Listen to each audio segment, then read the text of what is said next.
કહેવાય છે કે બાળકો દેશનું ભવિષ્ય છે અને એટલે જ સરકારે બાળકોના ઘડતર માટે પૂરતા પ્રયત્નો કરવા જોઈએ, પરંતુ જાણે કે સરકાર અને તંત્ર આ વાતને ભૂલી ગયા છે। વડોદરાની એક શાળામાં ભય વચ્ચે ભણવા માટે બાળકો મજબૂર બન્યા છે। શાળા એટલી જર્જરિત કે પડવાના વાંકે ઊભી હોય તેવું લાગે। નવાઈની વાત તો અહીં એ છે કે કોર્પોરેશને માત્ર શાળાને નોટિસ આપીને પોતાના હાથ ખંખેરી લીધા છે। સવાલ એ થાય કે શું તંત્ર હરણી જેવી હોનારત થવાની રાહ જોઈને બેઠું છે? જોઈએ અહેવાલ।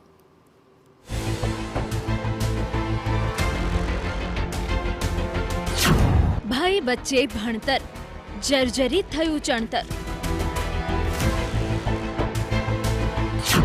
મુશ્કેલીમાં જણતર, શું આ રીતે થશે ઘડતર?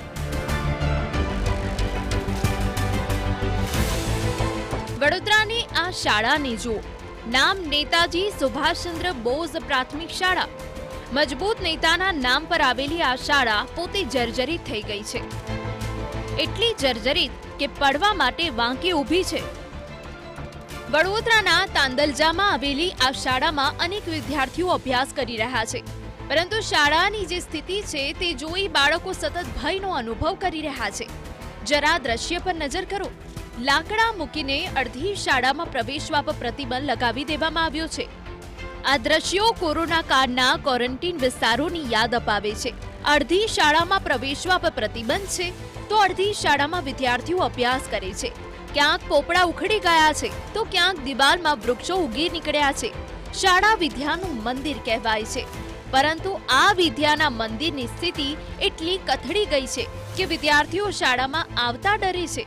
વિદ્યાર્થીઓને સતત ભય રહેલો છે કે ક્યાંક કોઈ ગાબડું માથે ન પડે। વિદ્યાર્થીઓ રીતસર ફફડી રહ્યા છે। આ નાના ભૂલકાઓ માંગ કરી રહ્યા છે કે શાળાને અન્ય સલામત સ્થળે ખસેડવી જોઈએ અને આ શાળાનું સમારકામ કરાવવું જોઈએ। बहुत खराब हालत है कि कुछ ही दिनों से ना ऐसा लगता है कि कभी भी छत गिर जा सकती है। खेलते हैं तब भी डर लगता है, खाते हैं तब भी डर लगता है, पढ़ते तब भी डर लगता है। अब घर से स्कूल आने को मन करता है क्योंकि स्कूल की हालत तो खराब है एकदम। नहीं, आने का तो मन नहीं करता, पर भरने के लिए आना पड़ता है। तो ये क्या कहोगे, ये स्कूल को रिपेयर करनी चाहिए जल्दी? हाँ, बहुत जल्द रिपेयर करनी चाहिए। સ્કૂલ એટલી જર્જરિત થઈ ગઈ છે કે તેનો એક બાજુનો ભાગ બેરિકેડિંગ કરી બંધ કરી દેવાયો છે, જ્યારે કે બીજા જર્જરિત ભાગમાં બાળકો જીવના જોખમે ભણી રહ્યા છે। કોર્પોરેશનના કાર્યપાલક અને ડેપ્યુટી ઇજનેર સહિતના અધિકારીઓએ સ્કૂલમાં નિરીક્ષણ કર્યું। સ્કૂલને જલ્દી ખાલી કરવાની નોટિસ પણ આપી છે, પરંતુ સાથે જ આવેલા અધિકારીઓએ પણ જણાવ્યું કે કોર્પોરેશન વૈકલ્પિક વ્યવસ્થા કરી શકશે નહીં। ત્યારે આ અંગે અનેક સવાલો ઉઠી રહ્યા છે। શું કોર્પોરેશન આ શાળાને બંધ કરવા માંગે છે? જો શાળા ખાલી કરી દેવામાં આવે તો આટલા વિદ્યાર્થીઓના ભણતરનું શું? તે એક મોટો સવાલ બને છે। બીજી તરફ કોંગ્રેસના નેતાઓએ પણ કોર્પોરેશનની કામગીરીને લઈને સવાલ ઊભા કર્યા। જણાવ્યું કે કોર્પોરેશન પાસે આ શાળા કરતાં પણ વધુ જગ્યા નજીકમાં છે, તો શાળાને ત્યાં શિફ્ટ કેમ નથી કરવામાં આવતી? ખાલી રિપેર કરવાનું કરવામાં આવ્યું છે। મારી સામે અહીંયા જ નોટિસ લગાડેલી છે। એ નોટિસમાં કોઈ સ્થાને એમ નથી કીધું કે આ બિલ્ડિંગ ભયભીત છે ને આ બિલ્ડિંગ સારી છે। નોટિસ સંપૂર્ણ બિલ્ડિંગ ખાલી કરવાની છે, પણ એનું ખોટું અર્થઘટન કરી અને ખોટી રીતે અહીંયા આગળ વિદ્યાર્થીઓના ભવિષ્ય સાથે રમત રમાઈ રહી છે। આ શાળા કરતાં મોટી જગ્યામાં અને આ શાળા કરતાં વધારે વર્ગખંડો મળી રહે એટલી બધી જગ્યામાં ત્યાં આગળ બિલ્ડિંગ બનેલી છે અને છેલ્લા 5 વર્ષથી એ બિલ્ડિંગ પર અનયુઝડ પડેલી છે। તો એ લેટેસ્ટ બિલ્ડિંગ છે।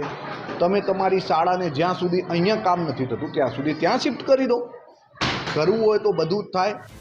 20 દિવસ પહેલા સ્કૂલને નોટિસ ફટકારવામાં આવી હતી, પરંતુ તેમ છતાં વિદ્યાર્થીઓ હજુ પણ આ જ શાળામાં અભ્યાસ કરી રહ્યા છે।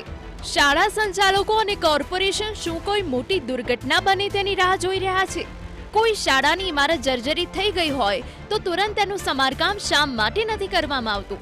શા માટે બાળકોને જર્જરિત શાળાઓમાં ભયના ઓથાર નીચે ભણવા પર મજબૂર કરવામાં આવે છે? પ્રશાંત ગજ્જર, TV9 વડોદરા।